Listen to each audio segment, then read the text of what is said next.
Hare Krishna, Sarvatma Prabhu. I apologize for my misunderstanding there with the time change. Yes, that's fine. We are ready for you if you want to take it away. Jai. Okay, Hare Krishna, dear devotees. Thank you again for this opportunity to share with you in your Gaura Purnima celebration. I'm joining you from the UK. We have our celebration tomorrow, but it's nice to be able to celebrate over 2 days. Celebrate with you and then celebrate again here tomorrow.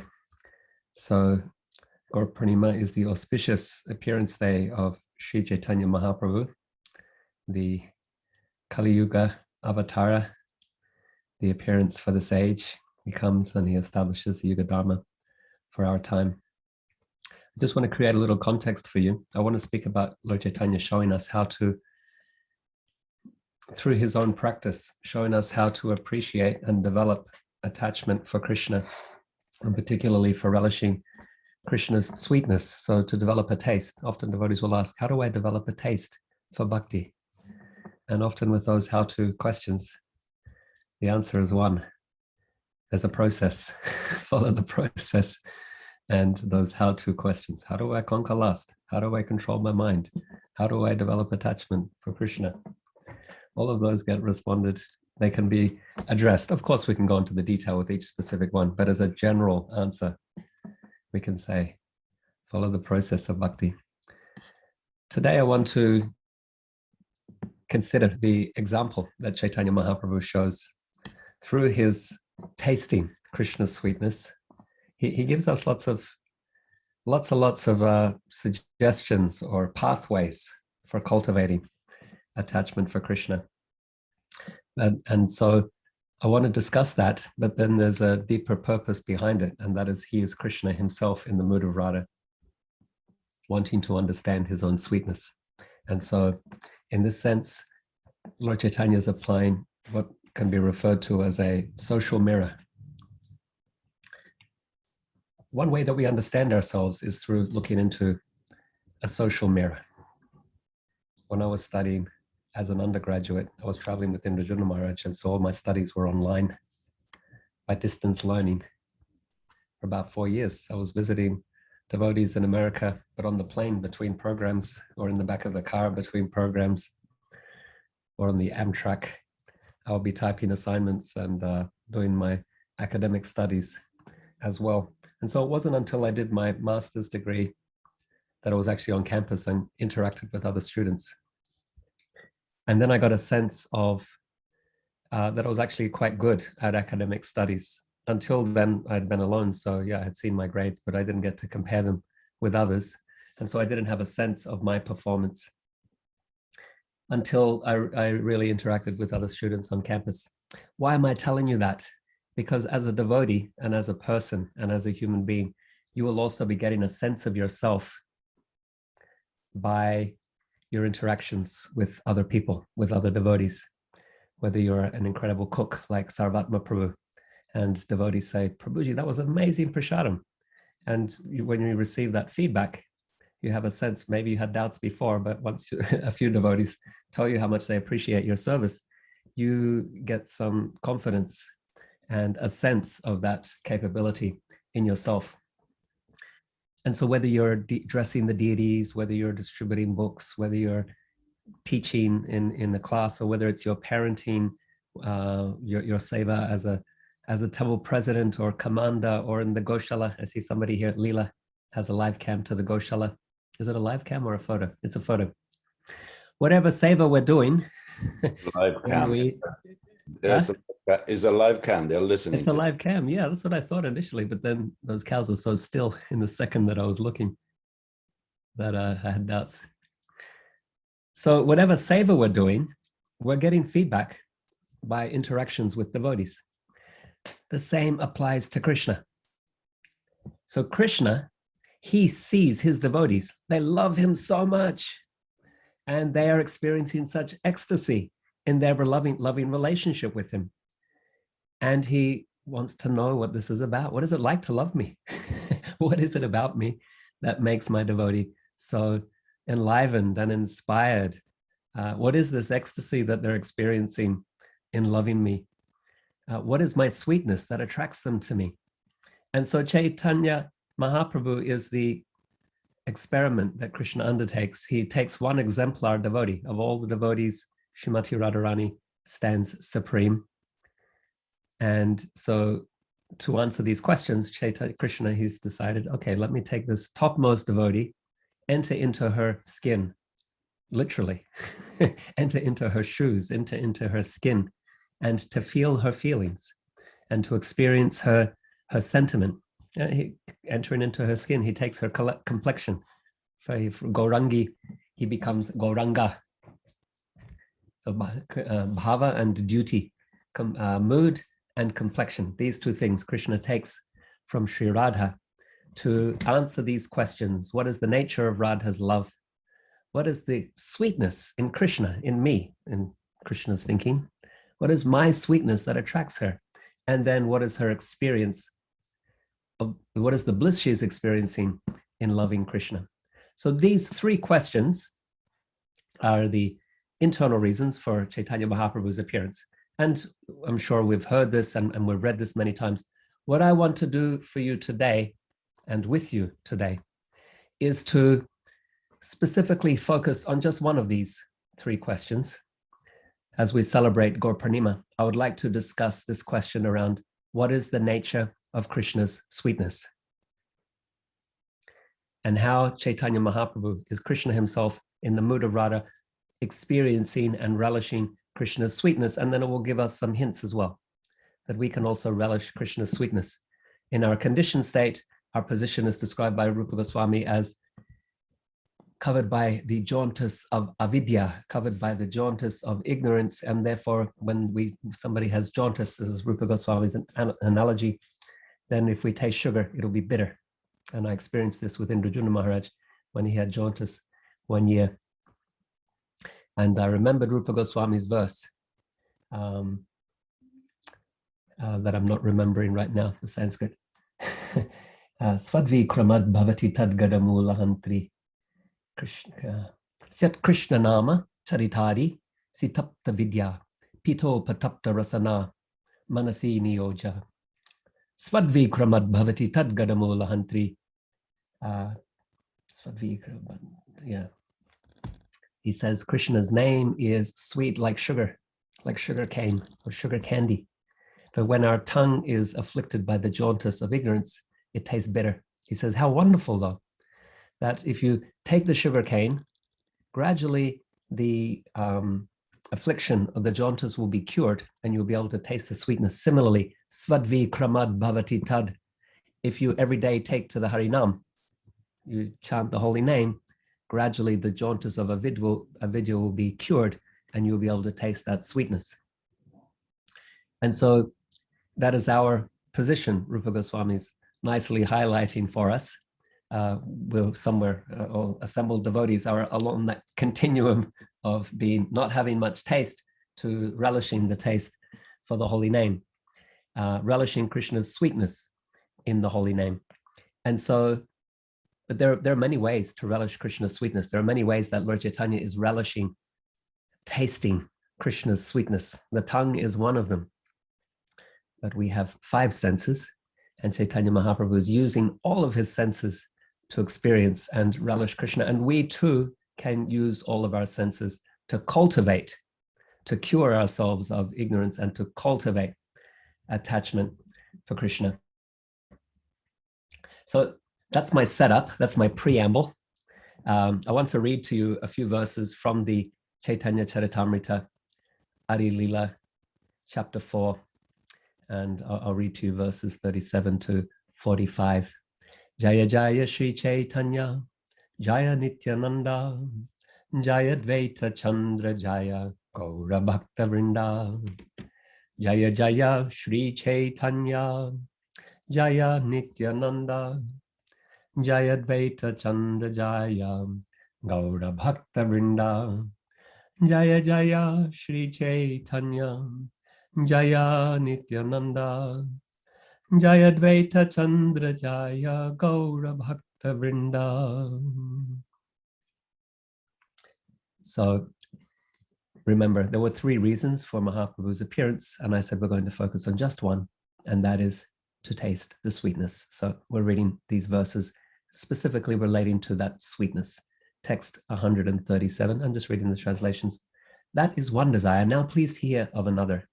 Seeing his own beauty, Lord Krishna began to consider. Text 138.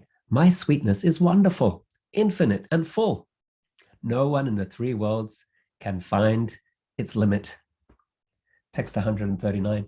Only Radhika, by the strength of her love, tastes all the nectar of my sweetness. 140. Although Radha's love is pure like a mirror, its purity increases at every moment. 141. My sweetness also has no form, no room for expansion, yet it shines before that mirror in newer and newer beauty. So we've had a couple of references to the mirror. I mentioned the mirror earlier, but here we have a mirror that's reflecting the glory, so it's actually increasing the light of Krishna's sweetness as it gets reflected into the mirror and then back and so on. There is constant competition between my sweetness and the mirror of Radha's love. They both go on increasing, but neither knows defeat. 143. My sweetness is always newer and newer. Devotees taste it according to their own respective love. 144. If I see my sweetness in a mirror, I am tempted to taste it, but nevertheless I cannot. And the mirror here is Radharani, or the mirror is the devotee. 145. If I deliberate on a way to taste it, I find that I hanker for the position of Radharani. So Krishna is going to take her place, literally, by taking the role of a devotee with her bhavana and her duty, her mood and her complexion. So as I said earlier, when we think of sweetness, and the verse that I quoted from Rupa Goswami, he's describing the tongue. And if we say something sweet, often we'll be talking about a sweet. Yeah, can I have a sweet? What's that sweet? And so we're referring to a dessert, something that is can be tasted with the tongue. But we have 5 senses with which to taste sweetness. And indeed, Srimati Radharani is constantly eager to taste Krishna's sweetness with her 5 senses. In the Antilila of the Chaitanya Charita 1449, Krishnadas Kaviraj Goswami, he cites Lord Chaitanya as stating the following, quote, the gopis of Brajabhumi always desire the nectar of Krishna's attributes, his beauty, his sweetness, his aroma, the sound of his flute, and the touch of his body. My 5 disciples, the senses of perception, gather the remnants of that nectar from the gopis and bring them to the yogi of my mind. The senses maintain their lives eating those remnants. So 5 senses to experience Krishna's sweetness in different ways, to experience different aspects of Krishna's sweetness. If we remember Narada Muni's definition of bhakti, sarvupadi vinirmuktam tat pravatvena nirmalam hrishikena hrishikesha sevanam bhaktir uchate. He defines bhakti as giving up all temporary false material designations and engaging the senses, hrishikena, in the service of Hrishikesha, the Lord of the senses. That sevanam, that service, bhaktir uchate, is bhakti. So Narada Muni is defining bhakti in a really practical way for us. Take your 5 senses, we can focus on the 5. Take your 5 senses, we can add the mind, take your 6 senses and engage them in seva. That's a really practical way of thinking about what bhakti is and how it's cultivated. There are other definitions, but this one's really simple and applied, an applied definition. And so what I want to do for you for the remainder of our time together today is to explore some examples from Chaitanya Charitamrita Antya Lila, describing Sri Chaitanya Mahaprabhu's final pastimes of his manifest Lila. And we'll see Chaitanya Mahaprabhu becoming maddened by Krishna's sweetness. When something's so wonderful, then you might become maddened in your desire to enjoy it.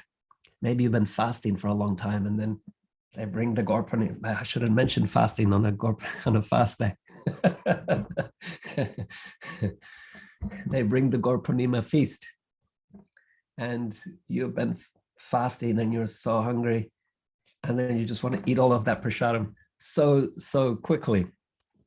Not that you want to eat it quickly, but you want to get as much of it inside of you. Then if you serve the prasad, you find that you're not hungry anymore anyway, because you've been serving devotees. I'm sure you might have experienced that as well. So Chaitanya Mahaprabhu is maddened. He wants to taste Krishna's sweetness with his 5 senses of hearing, sight, touch, smell, and taste. And so we can explore this. So for hearing, and this is like a code for you, if you're a lover of the Chaitanya Charitamrita, I feel like I've unlocked a little bit of a Chaitanya Charitamrita Antya Lila code, where if you analyze the final 6 chapters, pretty much each one is dedicated to a different sense. For hearing, I'll discuss with you chapter 17. For sight, relishing Krishna or appreciating Krishna with sight is the beauty of his form, we'll discuss chapter 14. For touch, touching Krishna's form, we'll discuss chapter 18. For taste, we'll discuss chapter 16. And for smell or aroma, fragrance, we will discuss chapter 19.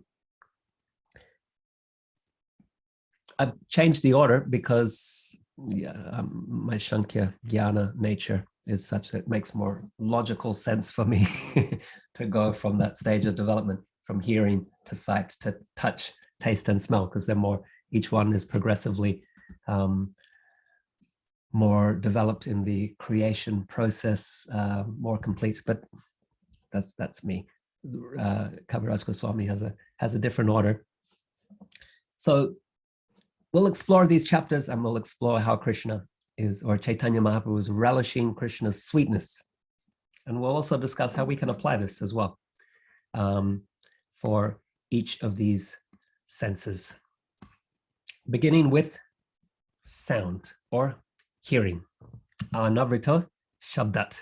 In the beginning, there was sound. Here we'll consider Chaitanya Mahaprabhu's ecstasy from hearing the sound of Krishna's flute. In the 17th chapter of the Antya Lila, we have Chaitanya Mahaprabhu in such a state of ecstasy that his devotees are worried for his well-being.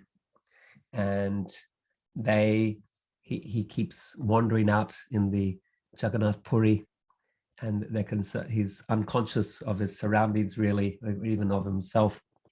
And so the devotees take to locking him in the Gambhira, closing the door. Govinda, he would sleep on the outside of the door and monitor if somehow or other Chaitanya Mahaprabhu gets through those bolted locks. He'll have to trip over Govinda to go any further. And so one night Chaitanya Mahaprabhu hears, as he's in his room in his Gambhira, calling out for Krishna, pining for Krishna, Ha Krishna, Hare Krishna, Krishna Krishna, Hare Hare. He hears the sound of Krishna's flute. And this provokes an ecstasy in him, an eagerness to hear more of that sound. He wants to follow that sound, just like the gopis. When they hear the sound of Krishna's flute, Krishna's Advamsivat, Karshan Venur Svanar Gopir Gopinatha Shri Estuna. He's at Vamsivat and he sees the autumn moon, and he sees the beauty of Vrindavan as the autumnal moon is rising. And there's a tinge of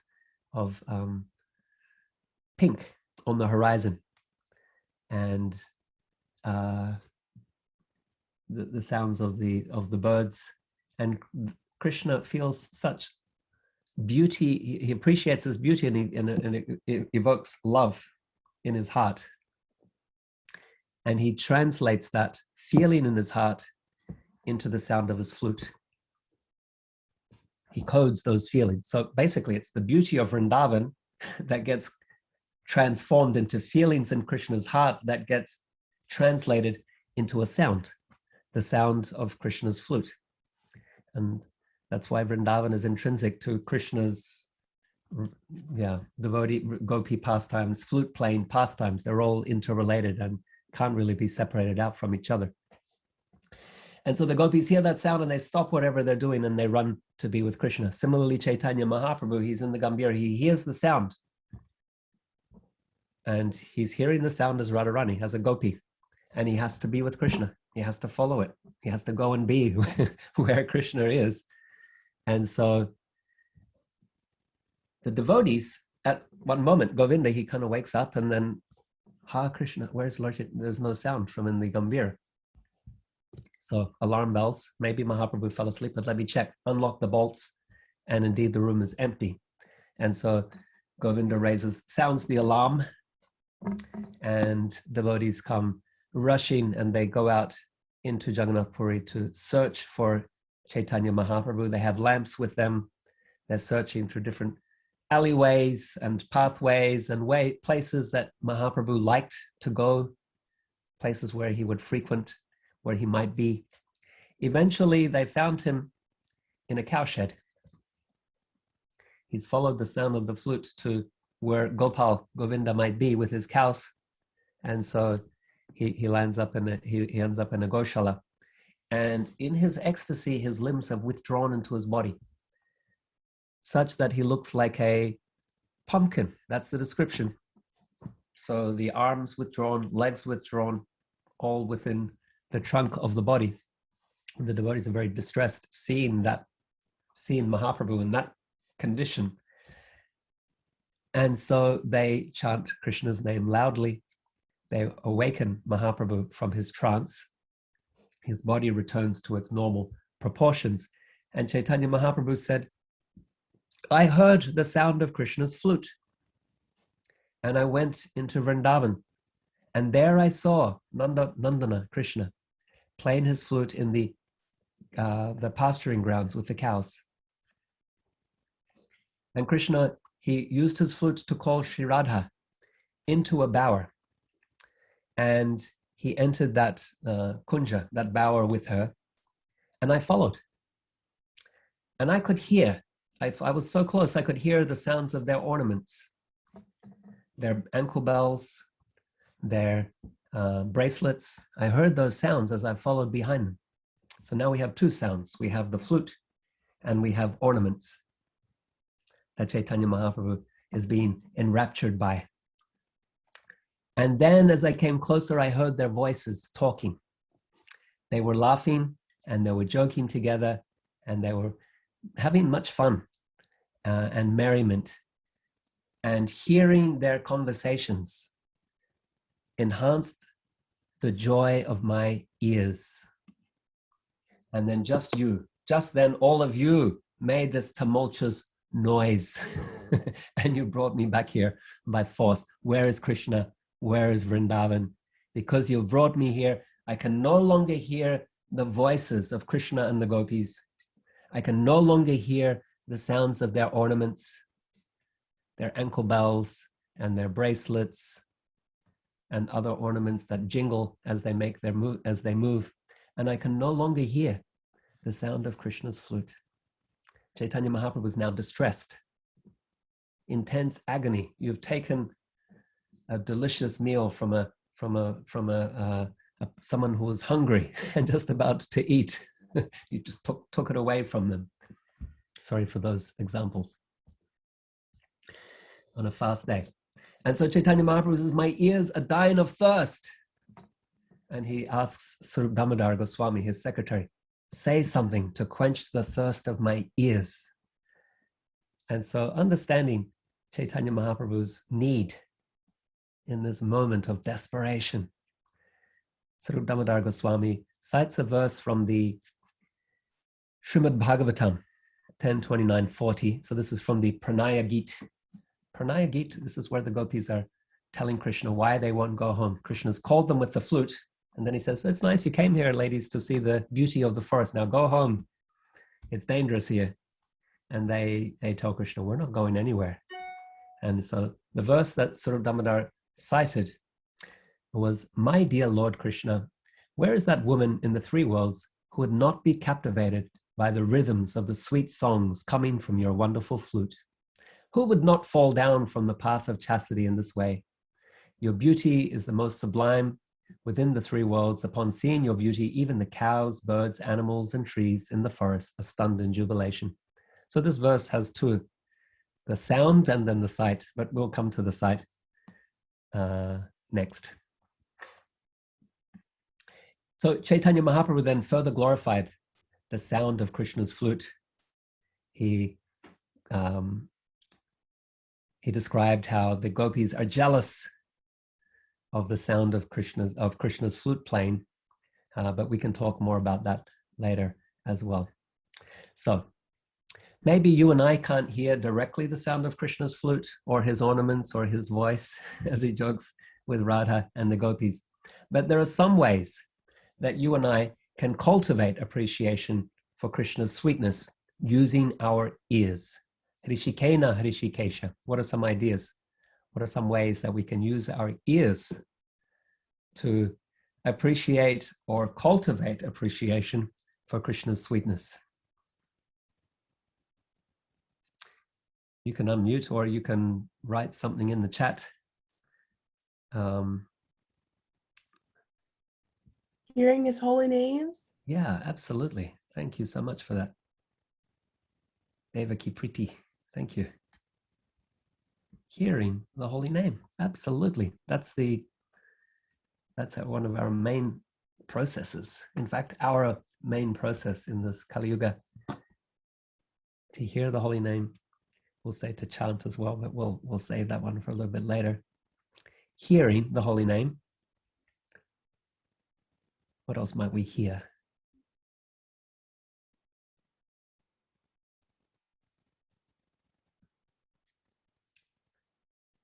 The bells from Arctic. Oh yeah, wonderful. Thank you for that, Sarvatma Prabhu. We hear the Arti bells.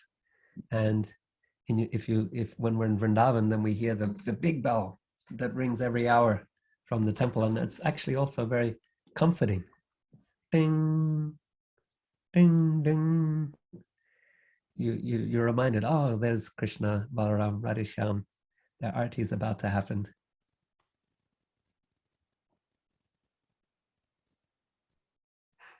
Pastimes. Prema Sankirtana, pastimes, very succinctly said.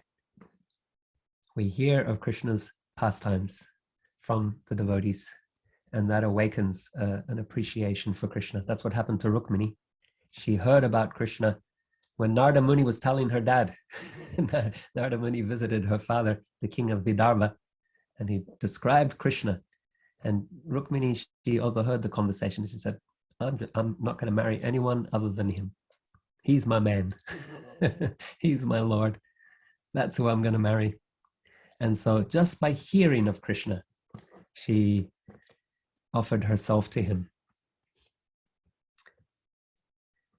And there's a way that we can also hear the sound of the flute, a little bit indirect, but nonetheless, when Krishna initiates Brahma, according to Brahma Samhita, he plays the flute. And that sound vibration is Gayatri, which Brahma meditates upon and realizes and speaks as the Veda, which Vyas summarizes as Vedanta and then expands upon as Srimad Bhagavatam. So in a sense, the Bhagavatam describing Krishna's pastimes and activities is a translation of the sound of Krishna's flute.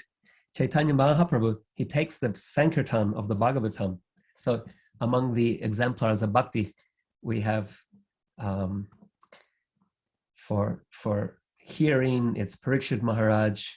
For remembering Vishnu Smaranam, it's Prahlad Maharaj. And for Kirtan, it's the speaker of the Bhagavatam, Sukadeva Goswami. So the Bhagavatam is Kirtan. describing Krishna's pastimes, hearing about Krishna's pastimes. That's kirtan and shravan.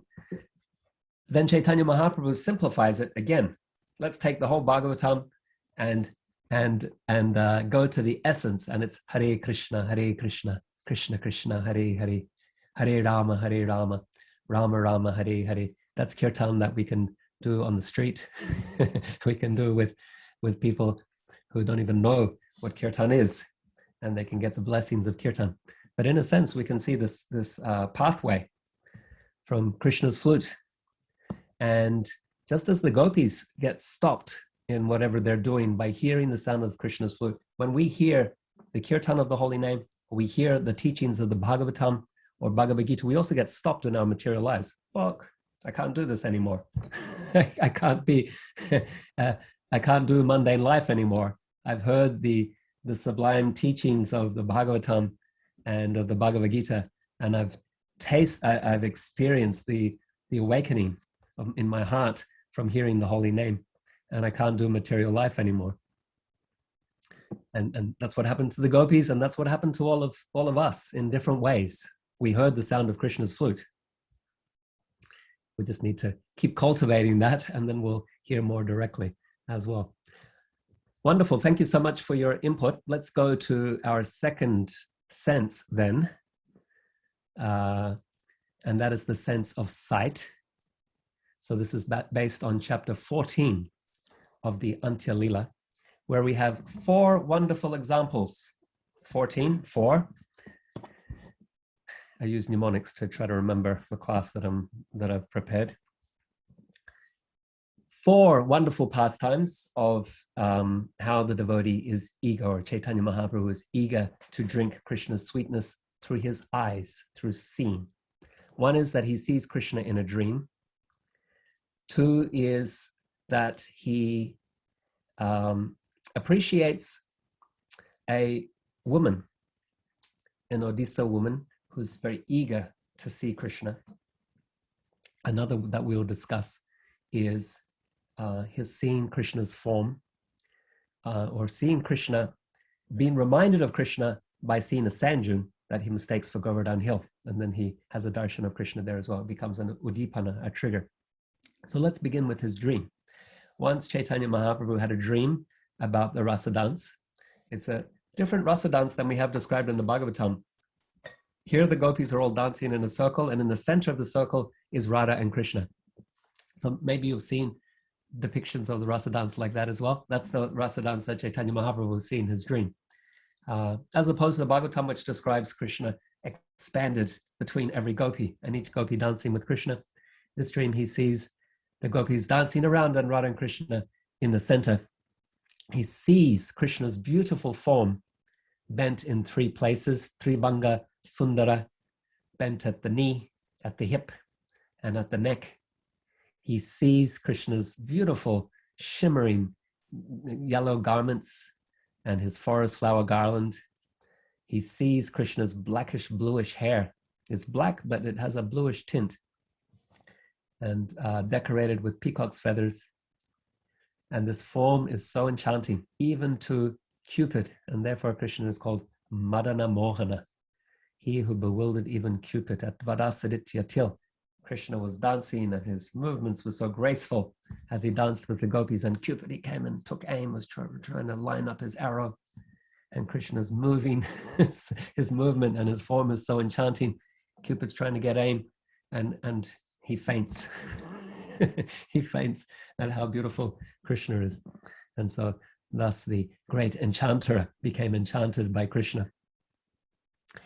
So Chaitanya Mahaprabhu is having this dream, and it's one of those dreams that you just don't want to wake up from. You don't want that dream to stop. And so it's getting late.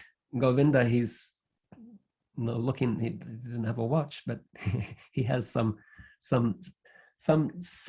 symptoms of nature, some changes in nature that give an indication that morning's here and it's advancing. The birds are starting to sing, and the other animals, they're starting to become active. Human beings are starting to perform their rituals, their ritual bath and so forth, and Chaitanya Mahaprabhu is still asleep. And so he's concerned And so finally he goes and wakes Chaitanya Mahaprabhu up. Chaitanya Mahaprabhu's, he was unhappy. He was enjoying that dream. He was relishing that dream, seeing Krishna. But then also, yeah, he recognized it was late and he had his duties to perform, customary duties before going to see Jagannath in the temple. Okay, that's one pastime. Lord Chaitanya seeing Krishna in the dream and not wanting to wake up, sleeping in.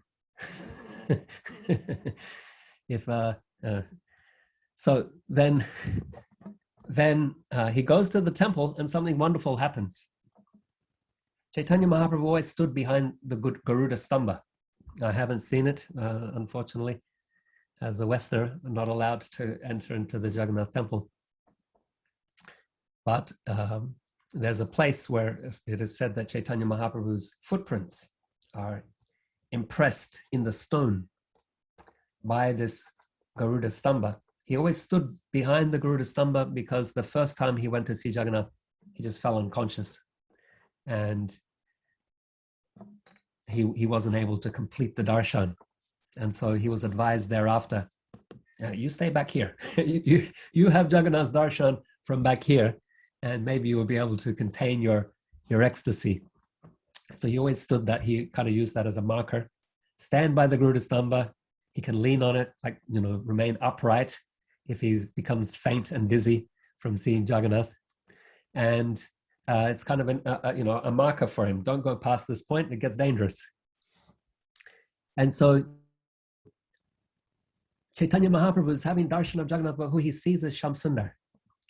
He sees Shamsundar, Krishna in Vrindavan. He sees Baladev. He sees Subhadra, Krishna's brother and sister. But he's seeing Vrindavan.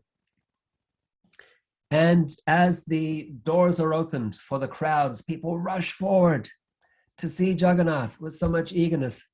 And there's this short Odisha woman. She can't see Jagannath. She's there in the temple, but she can't have any darshan. So she goes over, she sees that Garuda Stamba. She goes over to the Garuda Stamba and she starts climbing it. I'll be able to see Jagannath if I climb up the Garuda Stamba. And then, there's someone standing next to it. So she leans on, actually puts her foot on his shoulder. So she's balancing herself with one foot on Lord Chaitanya's shoulder, the other, holding on to the Garuda Stamba. And she can see. She can see Jagannath. And she's very happy, but not Govinda. Govinda's angry.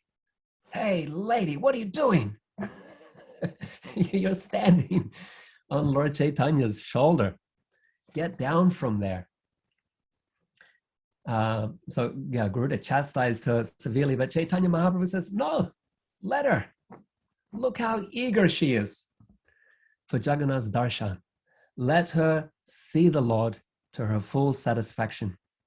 But then by this time she's embarrassed. She didn't know what she was doing herself when she climbed up and had her foot on Lord. She didn't know what she was doing, but now she realized, oh my God, I'm standing on this sannyasi's shoulders. I'm leaning on a stone pillar. So she got down and apologized to Chaitanya Mahaprabhu. And Chaitanya Mahaprabhu said, if only I had as much eagerness as you to see Lord Jagannath. He said, I pray at your feet that I can develop this level of eagerness as you have to see the Lord. What happened though is that through this incident and this interaction, Chaitanya Mahaprabhu he came back to external consciousness. So whereas previously he had been in Vrindavan seeing Krishna while standing before Jagannath, now he saw the Jagannath deities, Jagannath, Baladev, Subhadra. And then he said, who brought me here to Kurukshetra? I was in Vrindavan seeing Krishna. Now I've lost him. And so he became distressed and Govinda took him back home. Another pastime that I would like to discuss from this 14th chapter is seeing Krishna at Govardhan Hill. Chaitanya Mahaprabhu was going to the ocean to take his bath, and he saw a sand dune called Chataka Parvata. The sand dune he mistook for Govardhan Hill. So those of you who have been to Puri, you would have visited the Tora Gopinath temple, And that Tota Gopinath temple is right next to this sand dune. Chataka Parva, Jai Tota Gopinath, Gadadhara Pran, Chataka Parvata, Giri Govardhan. That's a little song that the people in Jagannath Puri sing.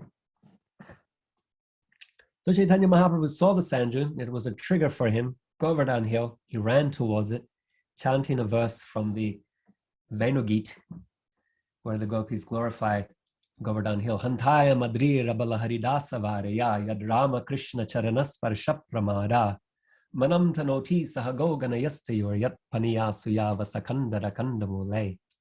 Of all the devotees of Hari, this Govardhan hill is certainly the best. He serves Krishna in so many wonderful ways with his body, providing soft grasses for the cows and caves for the cows and cowherd boys to take shelter in during the summer or the winter or the rainy season, with many flowing streams with crystal clear water and minerals, pigments for Krishna and his friends to decorate themselves.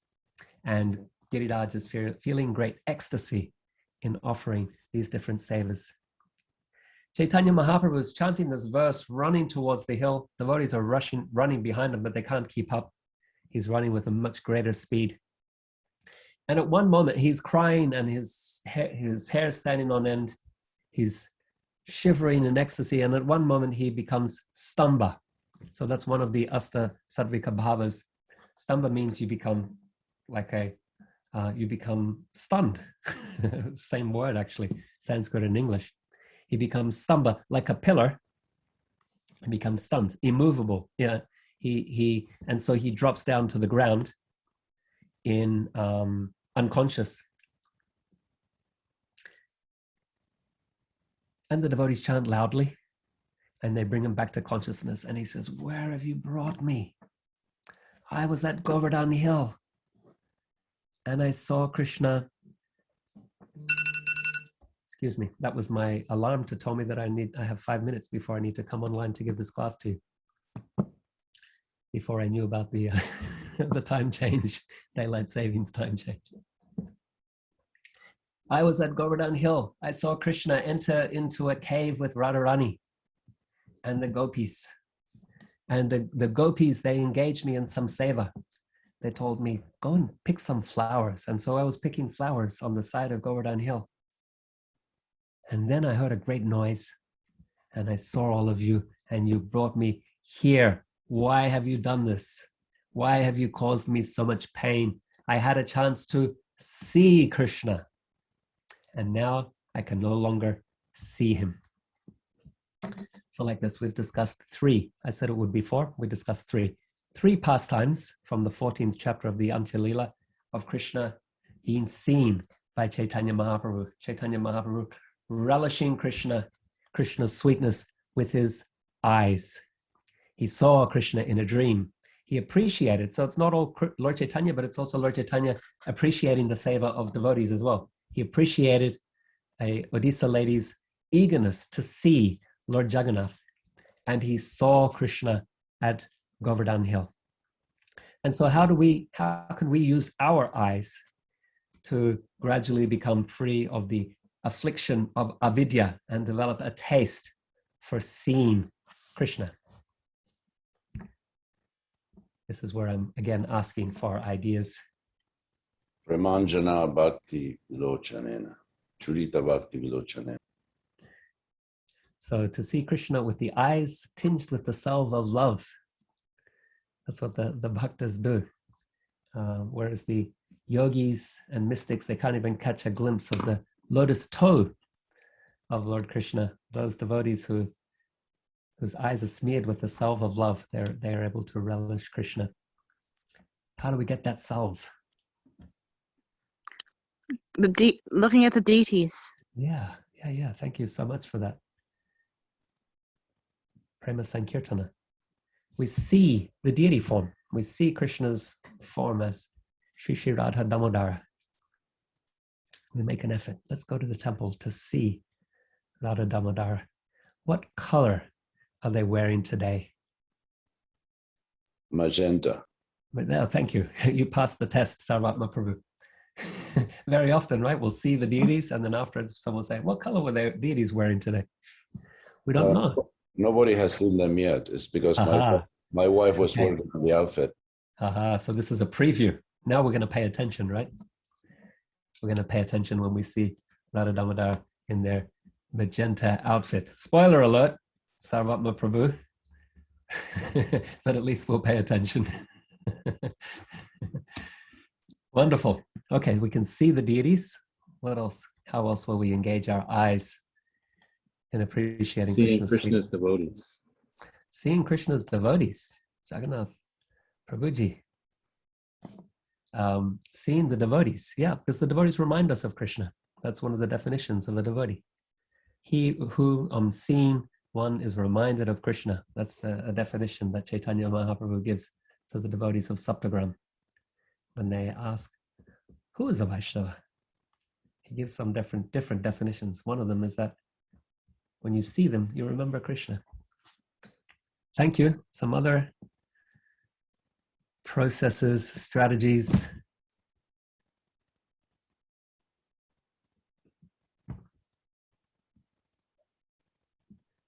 Well, according to Bhaktisiddhanta, you should not try to see Krishna. You should act in such a way that Krishna sees you. Yeah. Yeah, I was thinking of that as well. I would say we can do both.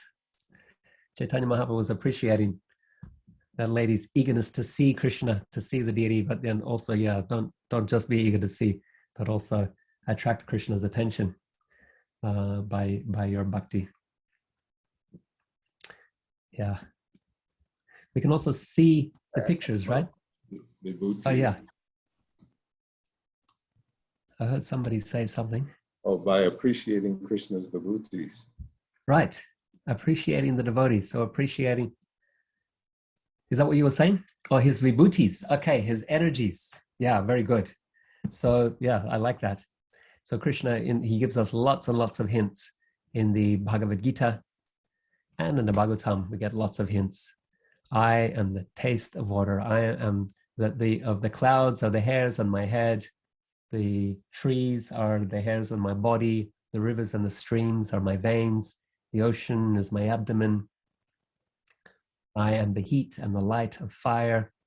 And so Krishna gives us lots and lots of opportunities to remember him by seeing nature. When we see these elements, the vibhutis, the opulences of the Absolute, it's an opportunity to see Krishna as well, seeing Krishna in nature. Wonderful. You have so many more ideas than I had jotted down before I started the class. So that's why it's nice to do this as a group exercise.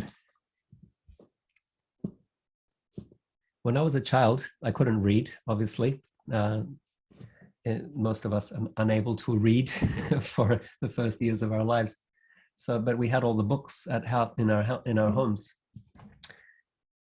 So how do we understand those books? We were aided by the Bhaktivedanta Book Trust artists, their paintings of these pastimes. And it's very interesting how the artist's view, or the artist's impression of Krishna's Leela becomes your kind of frame of meditation.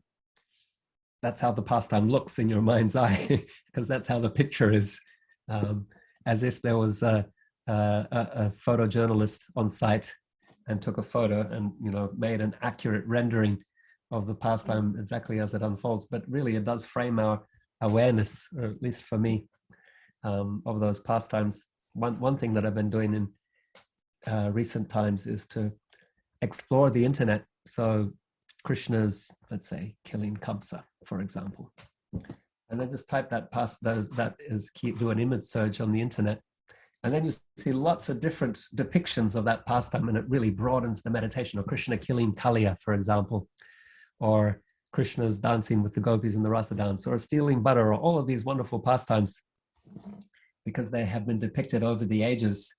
And so I've been appreciating the opportunity to broaden my meditations, the impression of my mind's eye, by exploring other images as well. What did Prabhupada call these paintings? He called them windows to the spiritual world. Okay, the last would be we can see Krishna with our mind's eye, right? So when we close our eyes and I say Krishna Kaliya, or I say Krishna swallowing the Davanala forest, or I say Krishna defeating Putana, you get the impressions in your mind. And so we can see Krishna with our mind's eye as well. Let's go to touch.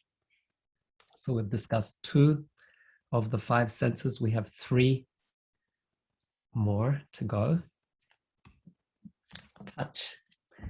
For our discussion on touch, we will consider chapter 18 of the Antya Lila. And here we will have, well, in this chapter we have a pastime involving a fisherman in Jagannath Puri who catches Lord Chaitanya in his net. But then something happens when he touches Lord Chaitanya. That's one. And the other is that Lord Chaitanya has a vision in his trance and where he sees Krishna touching the gopis. So let's dive in to this nectar. One autumn evening, when the moon was full, Chaitanya Mahaprabhu, he was walking along the seashore near to the Aitota temple in Jagannath Puri. And he saw the sea. And this vibhuti reminded him of Krishna in Vrindavan. Specifically, he was reminded of the Yamuna river. And so he rushed out to the sea.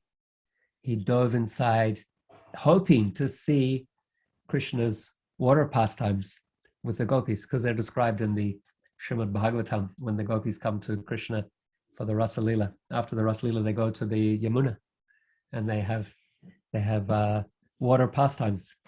And so Chaitanya Mahaprabhu, he sees the Yamuna. He wants to see those water pastimes of Krishna, and so he dives into the sea, and he floats. He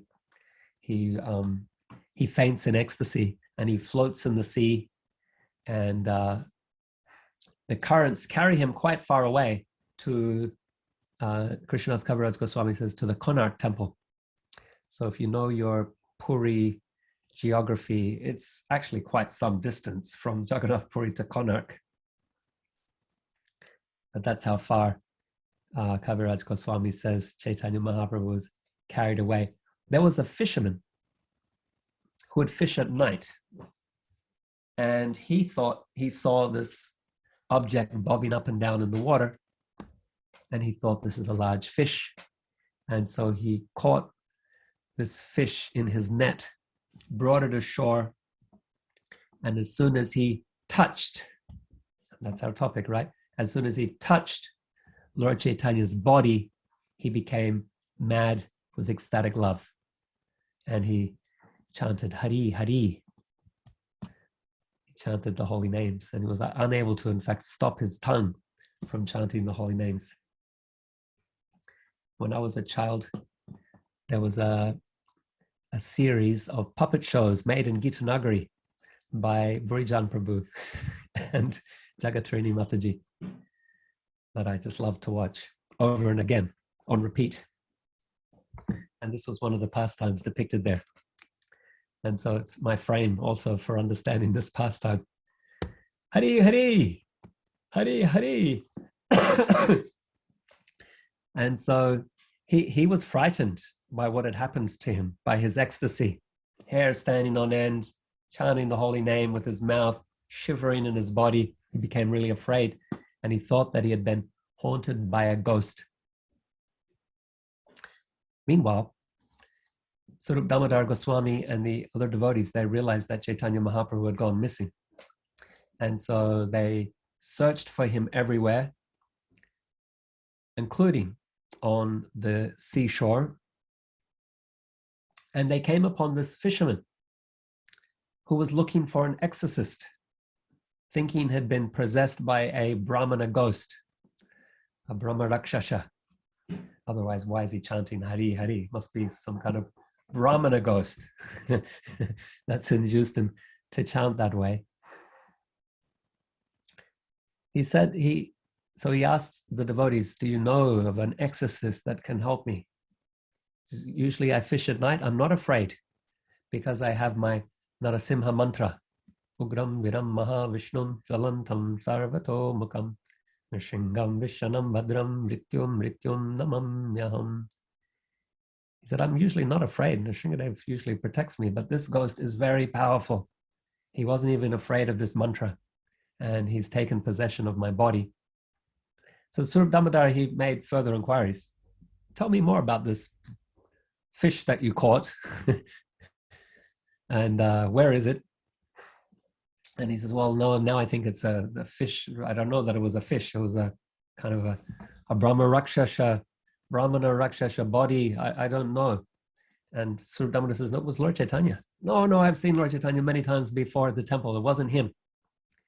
His body is white like a conch shell, and his limbs are stretched out. It's not Lord Chaitanya. I've seen Lord Chaitanya. No. Okay. So it was difficult to get any coherence from this fisherman. Surab Damodar said, I'm an exorcist. Whoa, he gave him a few slaps, chanted some mantras, said, calm down now. Show me where your fish is, or your Brahmana Rakshasha, or whatever you call it. And so the fisherman took the devotees to Chaitanya Mahaprabhu. And again, the devotees chanted loudly. Chaitanya Mahaprabhu returned to his external consciousness, and he described what he had seen in the Yamuna River.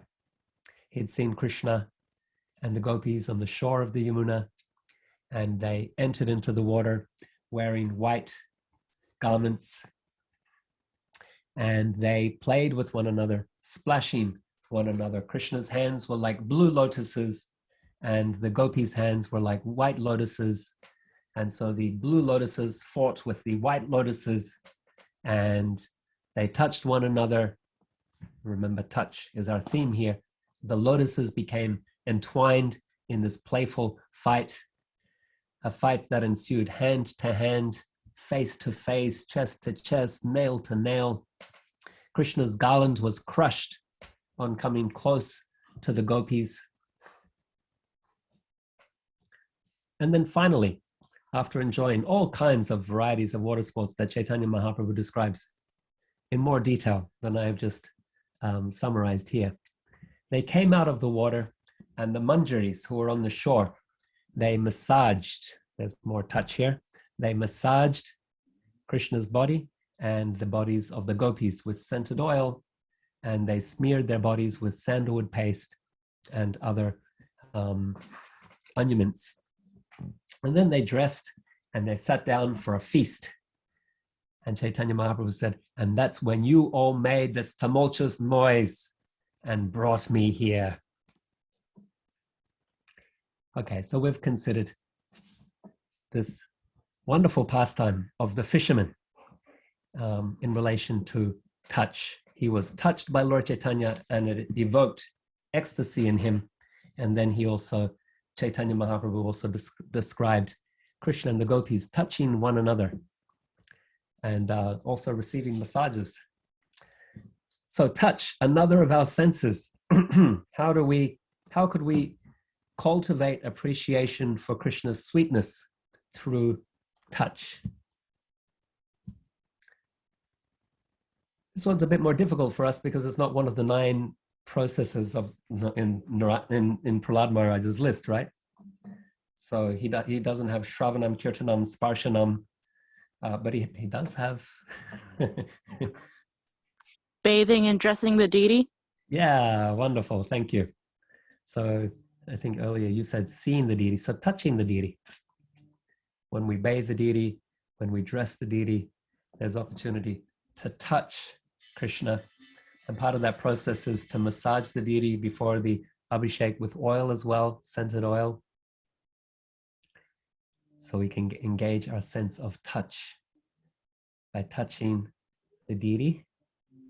Other thoughts? Chanting on Japamala. Yeah, thank you for that. So is that Jagannath Pandit? I just see Jagannath Pan. ... Yes. Yeah, okay. Jagannath Pandit. Yes. Thank you. Yeah, so Tulsi Japamala. Yeah, sometimes like on the train or the bus, we might be click, click, click, chanting with the clicker. But much nicer to be touching wood, not just any wood. Touching Tulsi wood, sacred Tulsi wood, as we chant our japa, because she's a great devotee of Krishna, Tulsi Devi, Bhakti Devi. And so when we touch that sacred Tulsi wood, we are purified. Excellent. How else might we engage our sense of touch? Touching the devotees when we hug each other. Yeah, very good. Yasoda Mayi. Touching the devotees. And we see that a lot in Lord Chaitanya's Leela. He likes to embrace his devotees. If you might be surprised to read that or hear that, because we don't talk about it, but it's actually there very, very frequently. When you read Chaitanya Charitamrita, Lord Chaitanya greets his devotees by embracing them, or he bids farewell to the devotees and he embraces them. It's very, very common for Lord Chaitanya to be embracing his devotees, like Sanatan Goswami, for example. When Sanatan Goswami visited Jagannath Puri, he had sores on his body. Chaitanya Mahaprabhu says, "Sanatan, let me embrace you." And he tried to pull away, like, "No, my body's diseased. Better that you don't embrace me." And Chaitanya Mahaprabhu insisted and pulled him close. And this went on for some days, and Sanatan Goswami was thinking, I am such an offender. I'm polluting Chaitanya Mahaprabhu's body with my diseased body. And so he thought he would give up his own body during the Rath Yatra festival, he would jump under the wheel. And the next day, Chaitanya Mahaprabhu came to visit him. "Sanatan, let me embrace you." "No, my lord, please don't. My body is diseased." Chaitanya Mahaprabhu pulled him close and he said, "Your body you have offered to me. You don't have a right to take it. And I have many plans for you. I have many plans for how to engage your body in service. Writing Bhakti Shastras, establishing lost holy places. So don't do anything to hurt this body that you have given to me, that you have offered to me." And Chaitanya Mahaprabhu left and Haridas Thakur danced in ecstasy. "Did you hear what Mahaprabhu said? He's accepted your body as his own property and he's engaging it in service." Yeah, so embracing the devotees, very nice. Thank you for that. What other thoughts might we have? Honoring Prasadam with the hands. Oh, right. Yeah. I like that. So, yeah, these days, devotees more frequently use spoons. I'm guilty there as well. But there's something to be said for touching the prasad with your hands and being purified by the prasad as you touch it. Touch being one of our senses, it's also a way to enjoy food. When we touch the food, the texture of the food can also be appealing. Very good. What about wearing Mahaprachadam garlands? That's also we touch the flowers, and then sometimes the pujari might also bring the sandalwood paste that's been offered to the deity and decorate our foreheads, and we get touched by the prasadam sandalwood paste from Radha Damodara. And then back to Yasoda Mai's comment, Ambarish Maharaj, it's described that he did all the 9 practices of bhakti with all of his senses, and for touch, it says that he touched the bodies of the devotees. Yeah, so whether by embrace or whether you're giving a massage to the devotees, doing some seva that way. Wonderful. All right, we have... You also touch prasadam with your lips. Yeah, that's right. Very good. Yeah, so even if you are using a spoon, there's still hope for you, for us. Because we'll touch the prasadam with our lips as well. Very good. And then Jagannath Pandit says, playing instruments. Mridanga, right? You're a mridanga player. You might have calluses on your hands from touching that mridanga and engaging your sense of touch in service, or even kartals can give you calluses as well. As well as touching articles of, like, be it clothing or washcloths that are maha.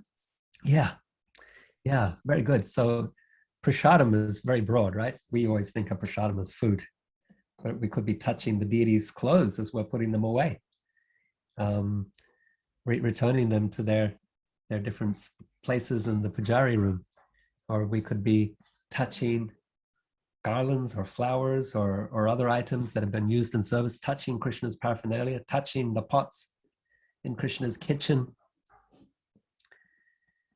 So many ways we can engage our sense of touch. Touching the flames of the ghee lamp. Yeah, all right, yeah. Touching the scriptures like Srimad Bhagavatam, physically holding the book in your hands. Yeah, so that's very good, yeah. Nevaki Priti. I think there's a statement by Prabhupada. He says, even if they just touch the book, they'll be purified. Not just they, we. Even if we just touch the book. So sometimes Sankirtan devotees, they'll try to get the book into people's hands. Here, have you seen this? They'll put the book in someone's hand so that they're touching the book, even if they haven't read it yet. And that's one of the techniques of the Sankirtan devotees. Savatma Prabhu will tell us more.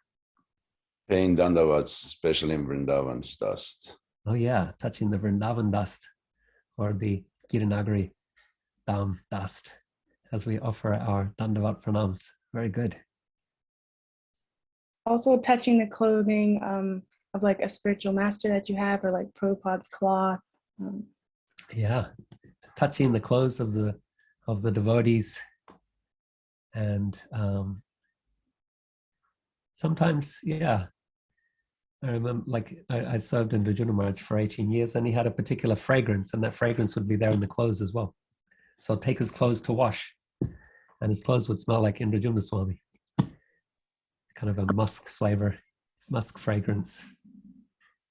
There is a devotee in the Krishna Balaram Mandir whose service is to take the shoes of the devotees and put them in and then return them. Yeah, wonderful.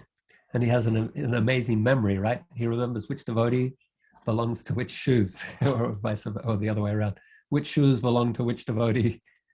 It's like he has a photographic memory, because you'll come back, never met him before, you'll come back 6 hours or 5 hours or however many hours later from doing some seva there in the temple, and he'll know which are your shoes. Thank you for that, wonderful list of ideas there that you have offered. And I think it helps us to broaden our appreciation of devotional service as well. We're touching the clothes, we're returning the deity's paraphernalia, we're touching the pots, or we're offering obeisances, touching the floor. Like all of these things that you have said, they are practices of bhakti. They're significant, they're important. And applying tilak. Applying tilak as well, another way of touching. Yeah, great. Let's go to taste. And our discussion on taste will be based on Antya 16. We'll see how Lord Chaitanya both personally appreciates tasting prasadam.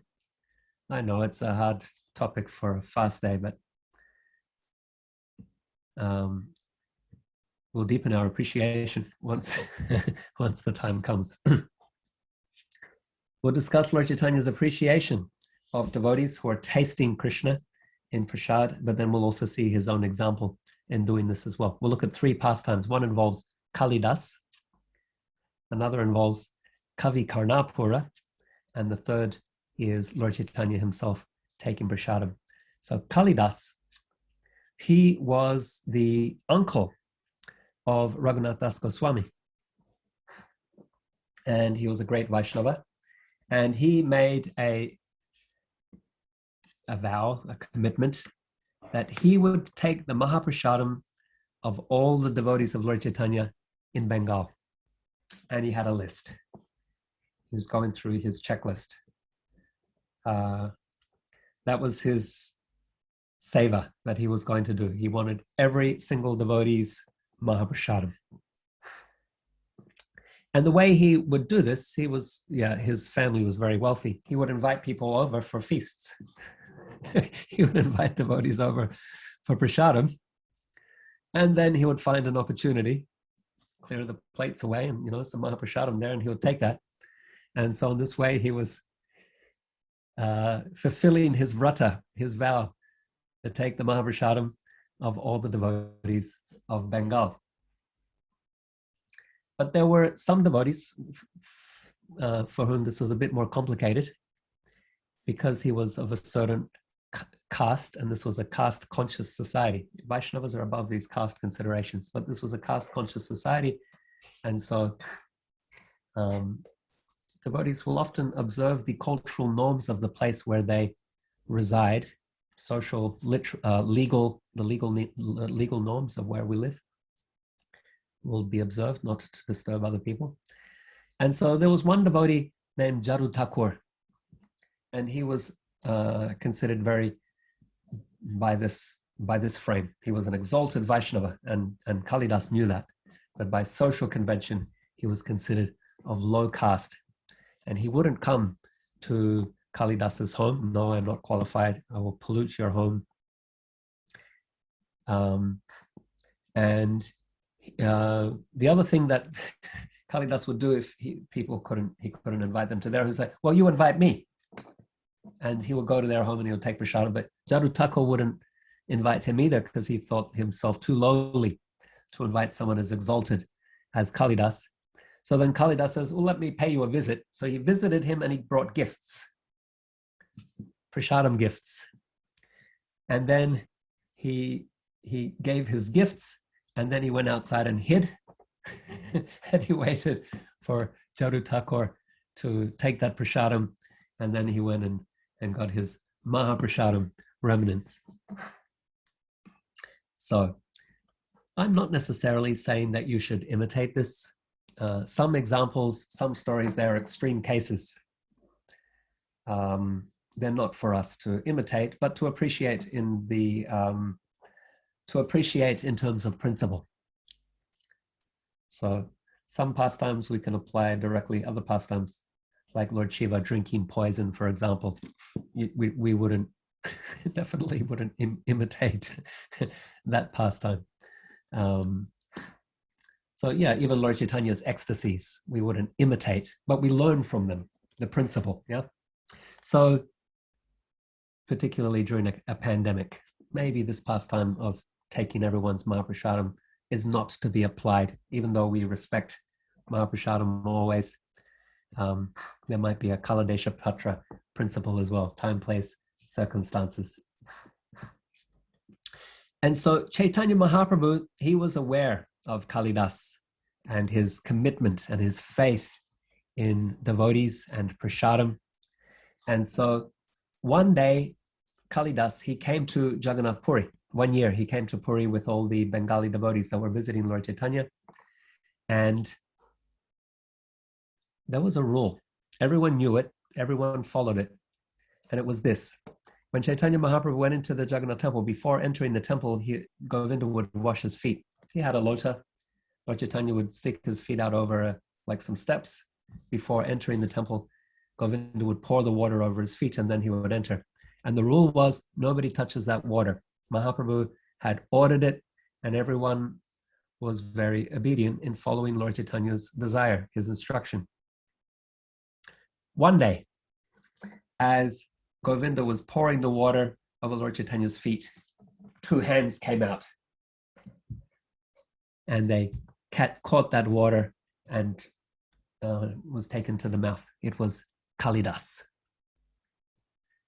A second time, he put his hands out and took that water and drank it. Lord Chaitanya's not saying anything. Govinda's not saying anything. A third time, Kalidas puts out his hands, drinks the water. Nobody said anything.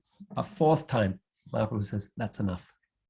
He allowed him to drink that water 3 times. Why? Because he had faith. He had faith in the power of Prasadam, and he had demonstrated that faith. Not sentimentally or emotionally, not just by words, but he had really showed a commitment to this as his path, as his practice, as his sadhana. And so Chaitanya Mahaprabhu reciprocated with that by allowing him to something that was otherwise forbidden for anyone else. Later in the day, Chaitanya Mahaprabhu was having his lunch. Govinda was serving him. And then Chaitanya Mahaprabhu noticed from a distance Kalidas. Kalidas was hanging around. So Chaitanya Mahaprabhu told Govinda, take some of my Mahaprachadam and give it to Kalidas. So like this, Chaitanya Mahaprabhu, he reciprocated with this Kalidas's commitment to taste Krishna's sweetness using his tongue. Kavi Karnapura is another example that we can speak to. Kavi Karnapura was the son of Shivananda Sen, and different years Shivananda Sen would arrange to bring the devotees to Bengal.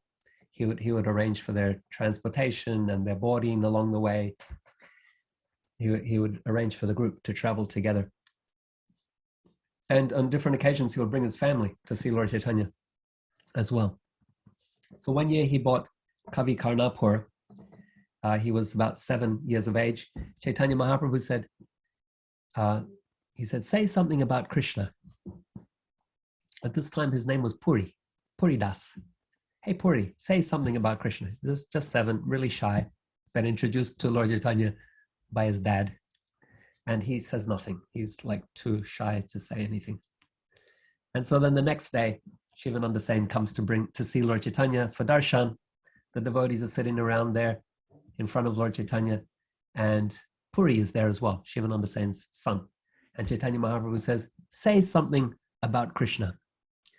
And this little Puri, he composes an original verse, and it is absolutely spotless. It is perfect in its composition and meter, and the themes that are explored in the verse are of they're most exalted.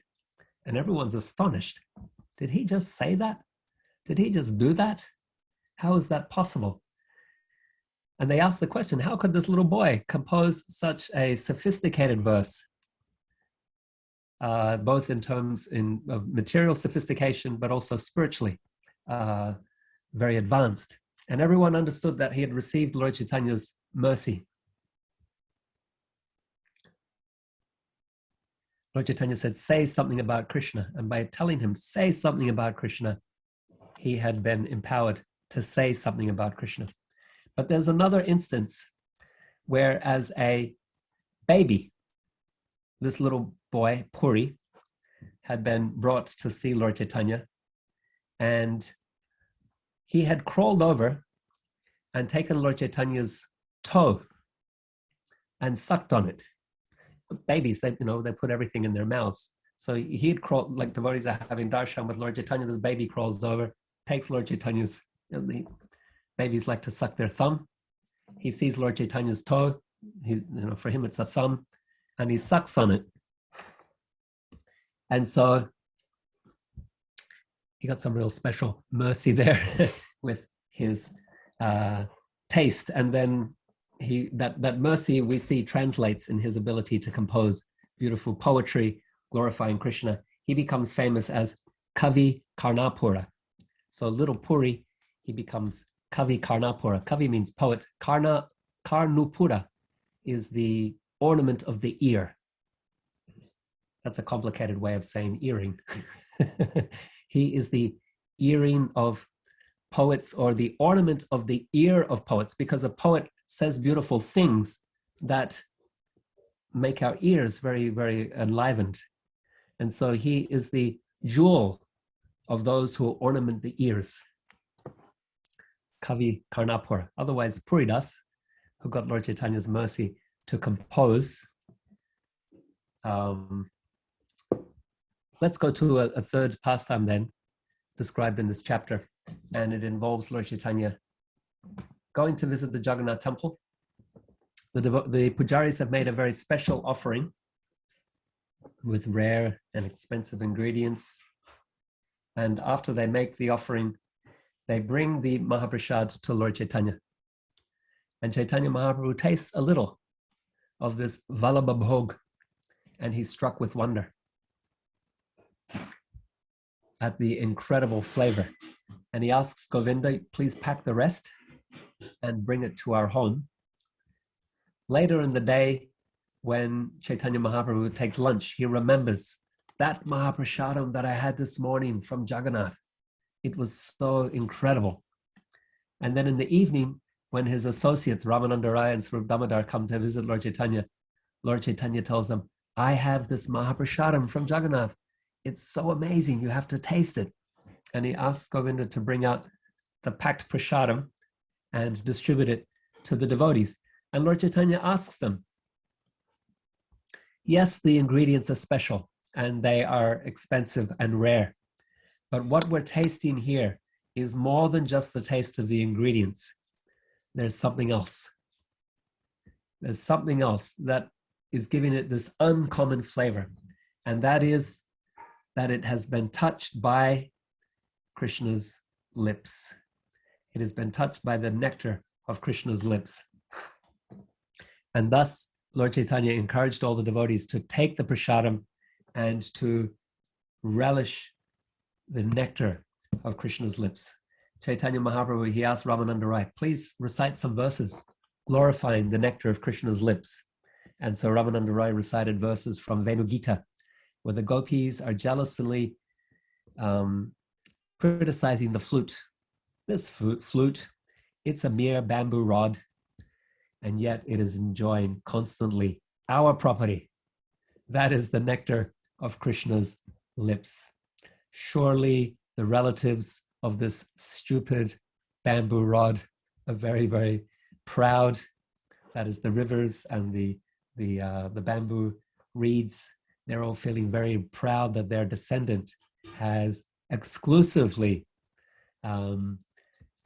claim over Krishna's lips and is constantly enjoying that nectar. And so in this way, Chaitanya Mahaprabhu and his devotees, they were appreciating the nectar of Krishna's lips. So we have in this section discussed a few pastimes of taste. We discussed Kalidas, tasting prasadam. We discussed Kavi Karnapura, getting to suck on Lord Chaitanya's toe. And then we discussed Chaitanya Mahaprabhu, tasting Jagannath's Mahaprachadam.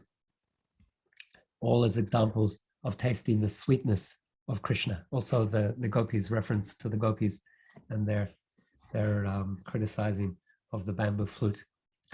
So this is where we get to explore further and consider, how do we engage our sense of taste or our tongue in cultivating appreciation for Krishna's sweetness.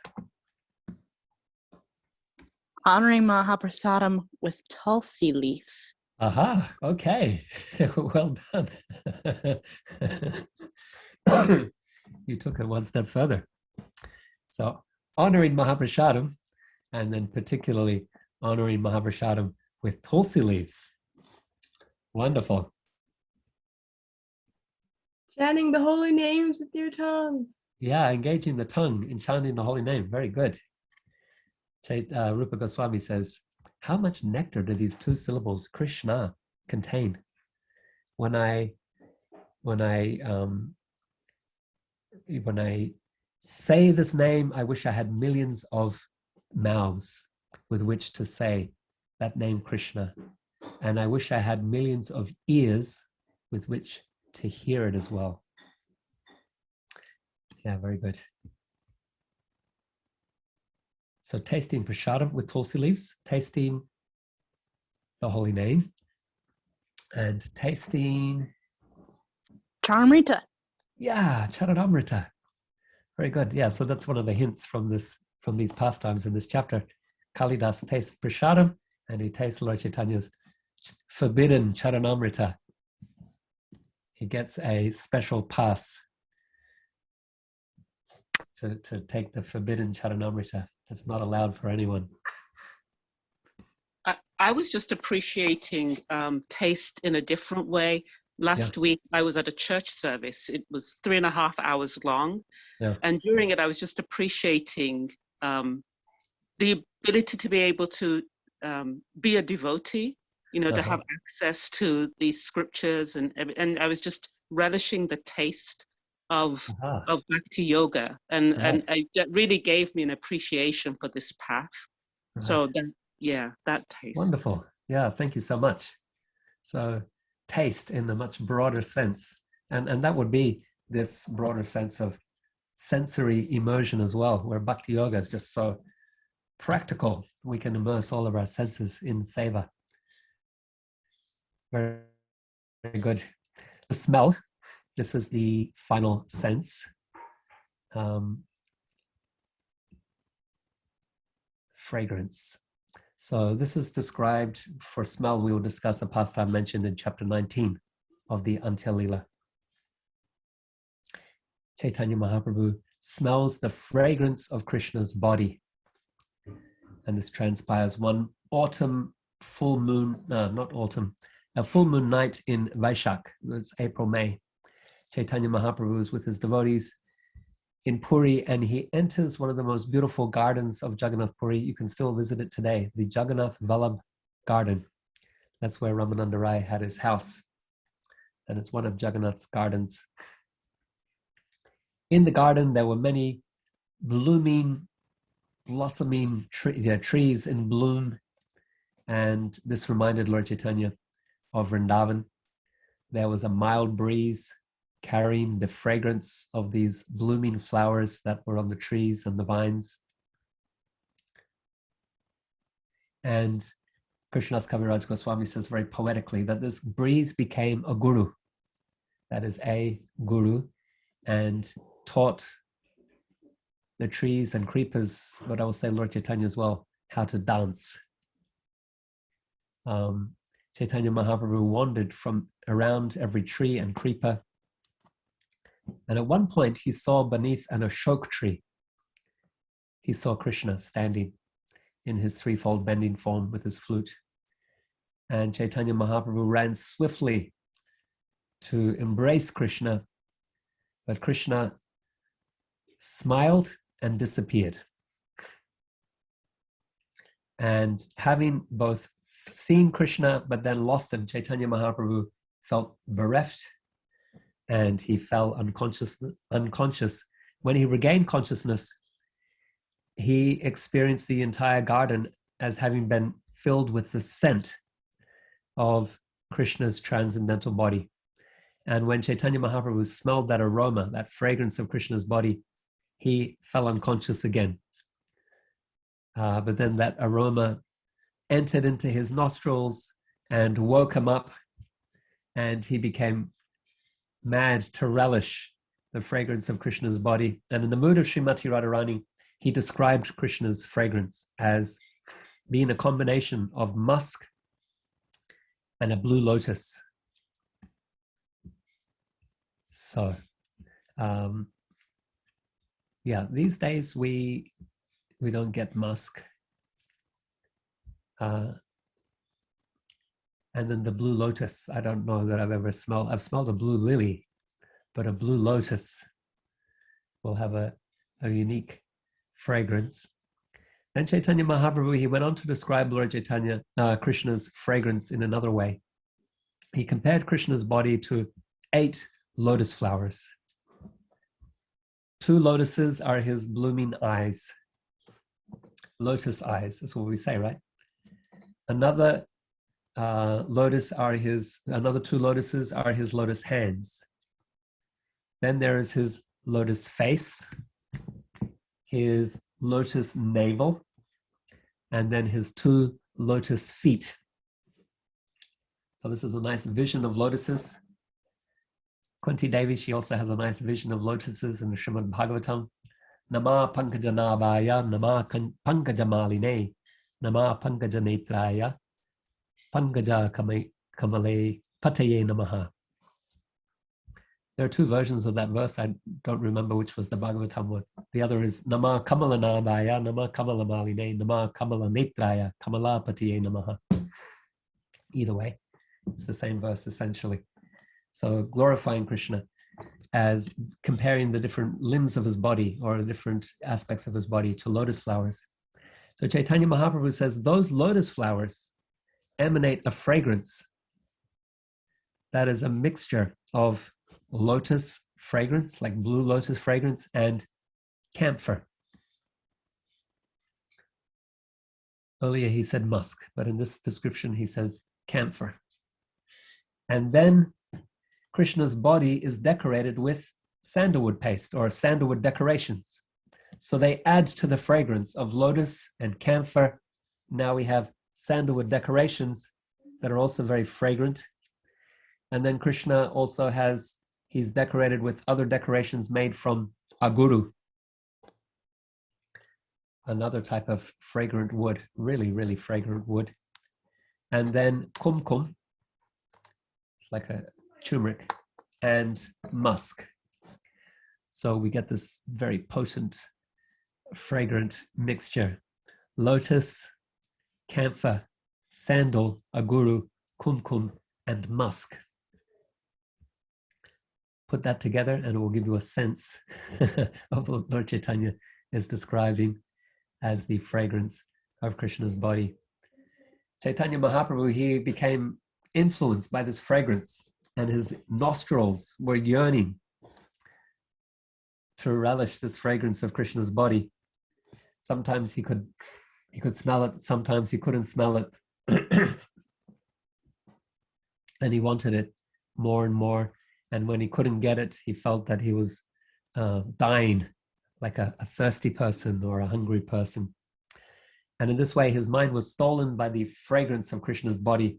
He ran here and there like a bumblebee. So another nice comparison, because the bees are going for fragrant flowers, right? So Chaitanya Mahaprabhu was going here and there in the garden, trying to catch the fragrance of Krishna's body, running to the trees and the plants, hoping that Krishna would reappear and that he would catch the whiff of the fragrance of his body once again. So we've discussed Chaitanya Mahaprabhu smelling the fragrance of Krishna's body in the garden of Puri. And then what are our pathways to cultivate this appreciation? Using our sense of smell.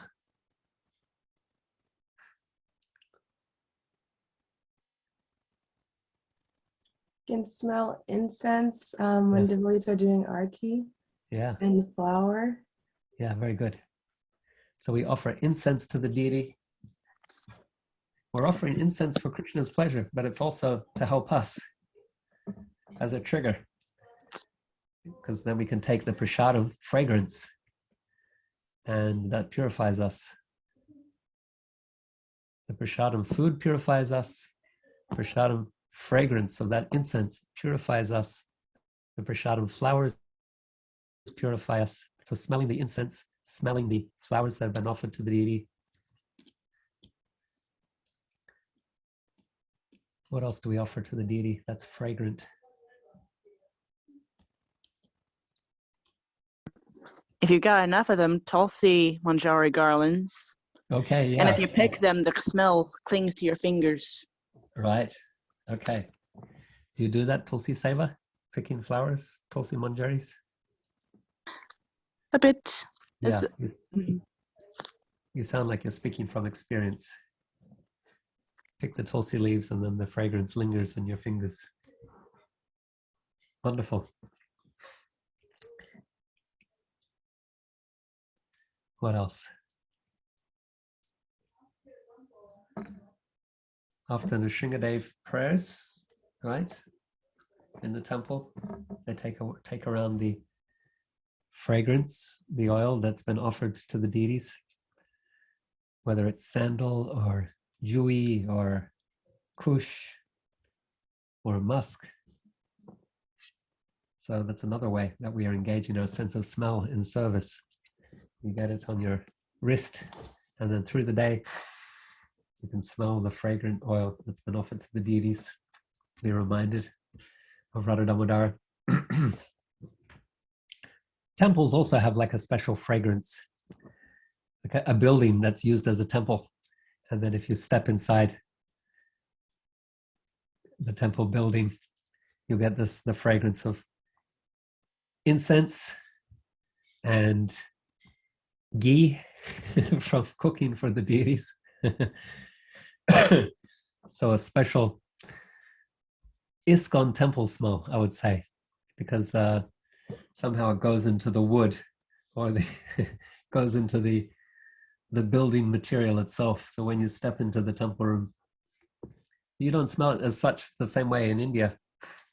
I guess the temples are made from stone or cement, but in the West, many of our temples are made from wood, and so the fragrance of the ghee and the incense just somehow permeates the building. So as soon as you step inside, it smells like a temple. It's quite wonderful.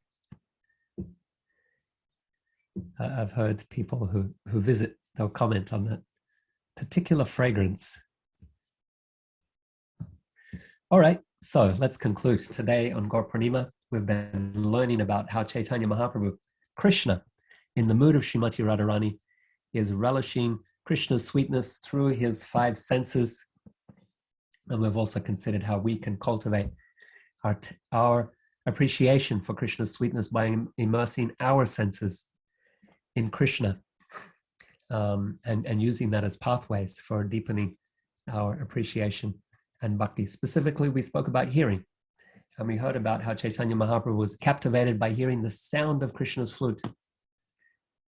And how you and I can also cultivate appreciation for hearing about Krishna. We can relish Krishna's sweetness by hearing the flute as Vedic teachings, or the Bhagavatam teachings, or the holy name, which is the essence of the Vedas, the essence of Krishna's flute song, and hearing about Krishna's pastimes from the devotees.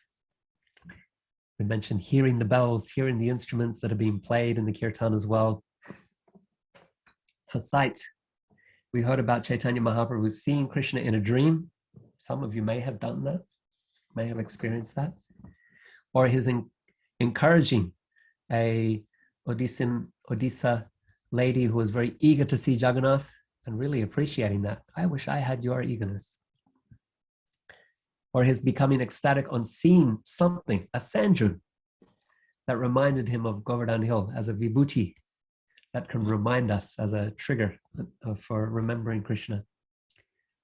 And we discussed how we can cultivate appreciation for Krishna through our eyes by seeing the deity, seeing pictures of Krishna, seeing pictures of Krishna with our mind's eye.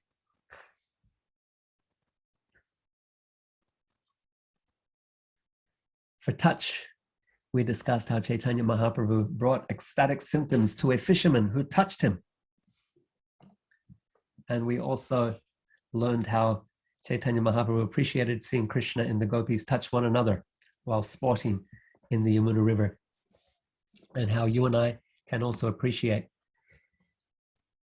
Krishna's sweetness, or cultivate appreciation for Krishna's sweetness through our touch by touching the deities, touching the devotees, touching items that have been offered to Krishna or used in Krishna's service, like the deities' paraphernalia, clothes, cooking utensils, touching the floor with our bodies as we offer humble obeisances, wearing Mahaprachadam, sandalwood paste, or garlands that have been offered to Krishna.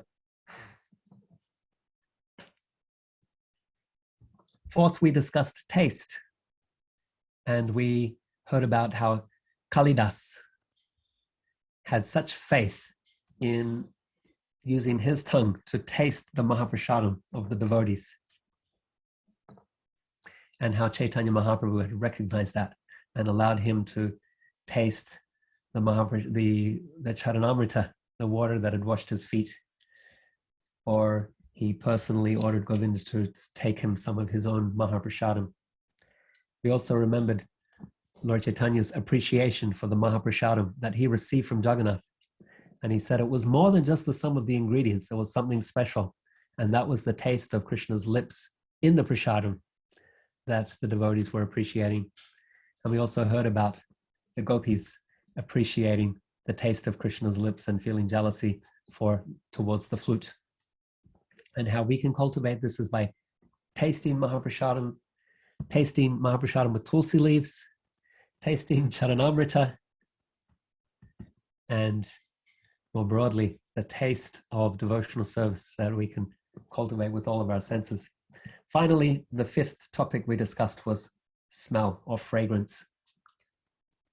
And we heard about how Chaitanya Mahaprabhu was appreciating and describing the fragrance of Krishna's lotus form, a vision of lotuses, 8 lotuses that he described. And then that fragrance of lotus mixes with other items as Krishna is adorned with sandalwood decorations and musk decorations and aguru decorations. And so it creates an ambrosial fragrance that enliven our sense of smell and remind us of Krishna.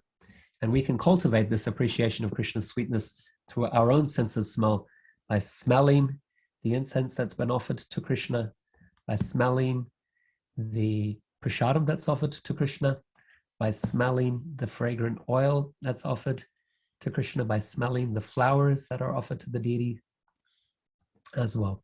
And so like this, we have 5 very powerful pathways for cultivating bhakti and cultivating our appreciation of Krishna's sweetness. So let's conclude with a prayer. Dear Sri Chaitanya Mahaprabhu, although you are Krishna himself in your incarnation as Chaitanya Mahaprabhu, you are swept up in the mood of your greatest devotee, Srimati Radharani, relishing the taste of your own sweetness with your ears, your eyes, your touch, your tongue, and your nose. In so doing, you mercifully allow drops of this sweetness to fall and be made available even to people as unqualified as us, bereft of any spiritual qualification. O most munificent incarnation of Godhead, your mercy is our only hope. We pray to always remain under your shelter.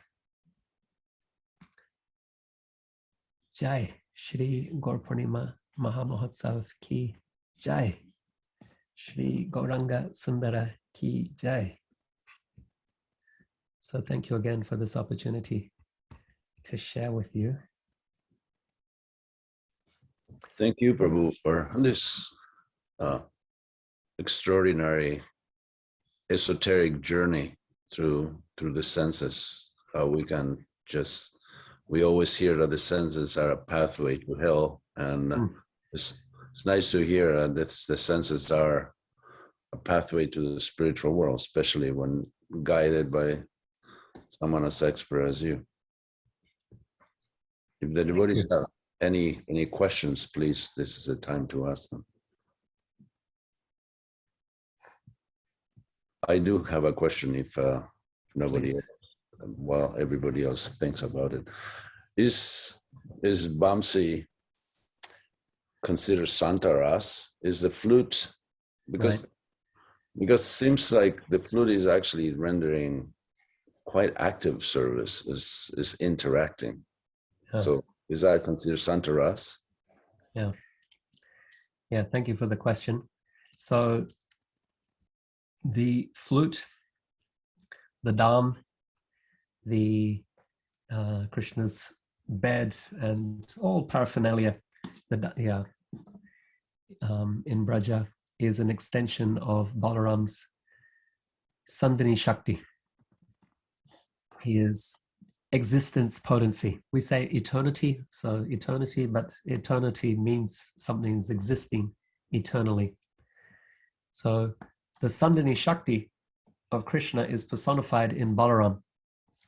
And Balaram is the Adi Sevak. He is the Sevak Bhagavan, the original servitor, therefore also Adi Guru, the original spiritual master. And so, in a sense, we can say it's all neutral because it's present everywhere, and that Sandhini Shakti is taking all different varieties of form. Prabhupada also writes not only the flute, but Krishna's bed and his clothes, and even Nanda and Yasoda and other associates. They're all extended from Balaram's, or Balaram, or extended from the Sandhini Shakti, which is personified by Balaram. So in a sense, it's neutral because it's all pervading. But then it will take different flavors according to the mood of the pastime. So Nanda and Yasoda, they're also composed of Sandhini Shakti, but they're in the service of their pastimes of Vatsalya, of parental affection. And so the Venu, it is a particular item that Krishna is playing as a cowherd boy with his cowherd boyfriends. So it's a trigger for them to remember Krishna. But then it's also playing a role in Madhurya Ras, and particularly for the gopis, the Venu is a trigger. It's one of their Udipanas. So the Udipanas can be Krishna's qualities or Krishna's paraphernalia. And different paraphernalia and different qualities will be triggers for different types of devotees in different moods. For the gopis in particular, that flute, it arouses conjugal feeling. And so that conjugal feeling has particular expressions. They want to run to be with Krishna. They can't stop thinking of Krishna. There are other symptoms that are reactions that come to them, that their garments may slacken as they hear that sound. And so that's the bodily behavioral response to that sound in the gopis. And then there are the involuntary responses that are the sattvika bhavs: trembling, crying, shivering, hair standing on end, and so on. So the flute, definitely for the gopis, it's a Madhurya. It's a Vrindavan. So it's a Vrindavan paraphernalia. It's a paraphernalia of Krishna's sweet pastimes. So it's not neutral in that sense. And then it plays prominently in the cowherds' pastimes, Krishna's pastimes with the cowherd boys and Krishna's pastimes with the gopis. Did that answer your question in a general way? It's a complex question. Yes, in a general way, it did answer my question. So it's both neutral, but also specific to those Sakya and Madhurya pastimes. So it's a neutral, but it's a stimuli that provokes other rasas to be unfolded. Yeah, very good. Yeah, and specifically the Madhurya rasa. It's arousing stimuli for those feelings. What does it do for Krishna's parents? The flute. What does it do for Krishna's parents? I think they get, so the descriptions out would be that they hear the sound and Krishna's coming home. So they're excited with their parental feelings of Krishna's homecoming, and let's get ready for his bath and for him to be dressed and to serve him his evening meal. So you're right. It also gives rise to feelings of parental affection in them. It's kind of more described in passing for the parental rasa, but for the conjugal rasa, it's a real theme.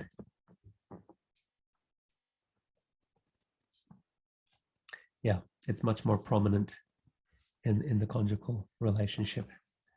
The effect but then when the gopis describe the effect of Krishna's flute, they see that effect all around them. When you read it, it's quite wonderful. The Venu Gita, their description of the effect of Krishna's flute playing, or even later on the Pranaya Gita, not the Pranaya Gita, the Yugala Gita.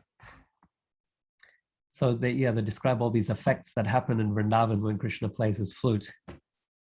The Yamuna River stops flowing.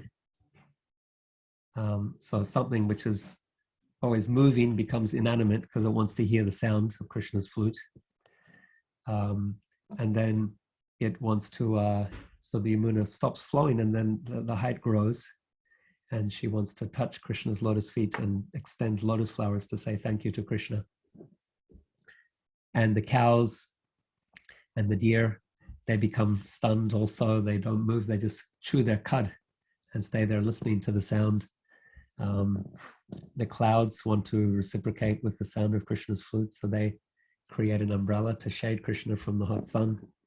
And so like this, the gopis are describing all these phenomenological effects in Vrindavan forest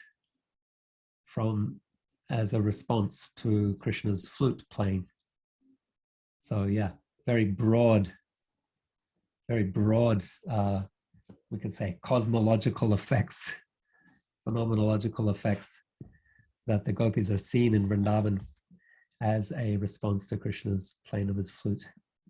And what about the fifth note? As just Krishna just plays one note, and that provokes the action. Yeah, so the fifth note is G. That's the fifth note. Yeah, but that's in Western writing.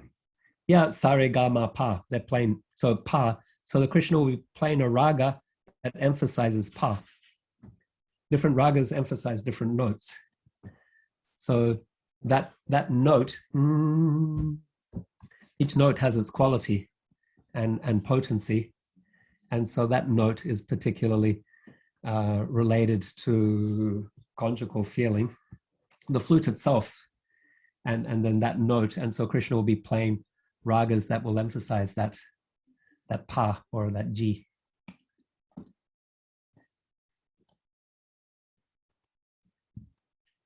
Great questions.